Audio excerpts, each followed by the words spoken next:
নমস্কার নমস্কার। আজকে ডেট হচ্ছে 11ই ফেব্রুয়ারি 2024। আজকে আমি এসছি কাকা, আপনাদের গ্রামের নাম কি? ভাবুক। ভাবুক। তো ভাবুক গ্রামে এসছি। এই কাকা কাকা আপনার নাম? সুশীল। সুশীল। তো আপনি এটা মাচার বিনস লাগিয়েছেন? মাচার বিনস। বিনস দু রকম হয়, একটা মাটির হয়, একটা মাচার হয়। তো আপনি এটা মাচার বিনস লাগিয়েছেন? মাচার বিনস লাগিয়ে। এই বীজটা কোথায় পেয়েছেন? 8 মাইল বাসহাটি। 8 মাইল বাসহাটি সুমতি বীজ ভান্ডার, তাই তো? তো আমি চাষি ভাইদের বলবো আপনারা দেখুন কি মানে কত এত সুন্দর গাছের কোয়ালিটি, আর এক একটা গাছে বিনস কি পরিমাণে ধরে আছে আমি ক্যামেরাম্যান ভাইকে দেখাতে বলবো। আমি ভিতরে ঢুকছি, দেখেন। কাকা আপনিও আসেন, ভিতরে আসেন,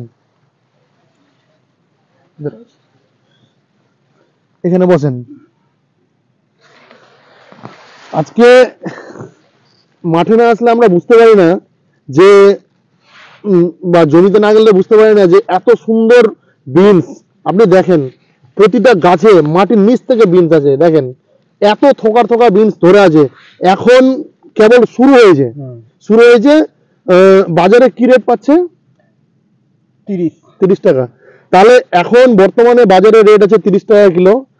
কিন্তু এই গাছ আমরা মাটির বিনস দেখেছি যে 3 মাসের বেশি থাকে না, কিন্তু এই গাছ আমাদের 6 মাস লাস্টিং করবে যদি ঠিক মতো পরিচর্যা করা যায়, তাহলে 6 মাস লাস্টিং করবে। এখন যদি আমার বিনসের রেট 30 টাকা কিলো থাকে, 30 টাকা বা 40 টাকা কিলো, এটা এক সময় গিয়ে দাঁড়ায় 60 টাকা, 70 টাকা, 80 টাকা, 100 টাকাও পাওয়া যায় কোনো সময়। তাহলে যদি 6 মাস লাস্টিং করতে পারে তাহলে কিন্তু আমার প্রফিটটা অনেক বেশি হবে। তো অসাধারণ।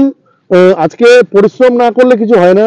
আজকে এই কাকা যে এই যে মালচিং পলিথিন দিয়ে যে লাগিয়েছে, মালচিং দেওয়ার কারণ গাছের গাছ বেশি দিন লাস্টিং করবে, গাছের যে মাটিতে যে রস বা ময়েশ্চারাইজার সেটা ধরে রাখতে সাহায্য করবে। আগাছা, এই মালচিং দেওয়ার কারণে কিন্তু আগাছা হচ্ছে না। তাহলে এখানে যতটা পরিমাণে সার দেওয়া আছে, যেরকম ধরেন যে জৈব সার হোক বা রাসায়নিক সার হোক, সেটা কিন্তু গাছ দীর্ঘদিন ধরে খাচ্ছে, অনেক দিন ধরে লাস্টিং। ওই জন্য এটা মোটামুটি কতটা মাটি আছে কাকা? 7 কাঠা।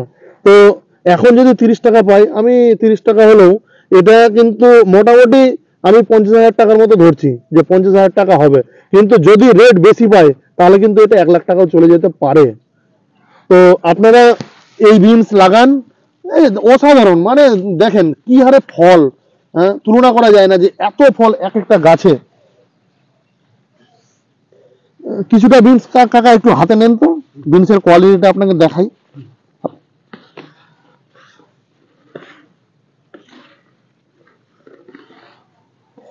আমরা বাজারে গেলে এরকম বিনস দেখতে পাই না। দেখেন বিনসের কালারটা, দেখেন বিনসের কালার এত সুন্দর কালার। তো এরকম বীজ যদি আপনারা চান তাহলে অবশ্যই সুমতি বীজ ভান্ডারে যোগাযোগ করবেন। 8 মাইল বাসহাটি NH এর উপর, NH 34-এর উপরে, বা যোগাযোগ নাম্বার পেয়ে যাবেন, কোনো অসুবিধা নাই। আর এখানে মাচাটা দেখাতে বলছি ভাইকে। এই যে দেখেন মাচাতে জানে যে কাকা জানে যে এটা যেহেতু দীর্ঘদিন লাস্টিং করবে, এটা বাঁশের খুঁটি দেয়, কিন্তু এই কাকা ব্যবহার করে যে তালের খুঁটি।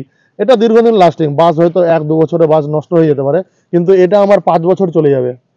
খুব সুন্দর, এত সুন্দর মাচা। ভাইকে একটু ভিতরে ঢুকতে বলবো, ক্যামেরাম্যান ভাইকে, যে অসাধারণ অসাধারণ দেখে পুরো মন ভরে গেছে আমার, যে এত সুন্দর ফিল্ড আমরা সাধারণত দেখতে পাই না। দেখেন প্রতিটা গাছে কি হারে ফল ধরে আছে, মানে তুলনা করা যায় না। দেখেন এটাও নিচ থেকে ফল, এত এত ফল, এত ফলন। তো যাই হোক, অবশ্যই খুব ভালো পয়সা পাবে কাকা, এটা মনে করি। এই বলে আজকে আমার বক্তব্য শেষ করছি। সবাইকে নমস্কার, ধন্যবাদ।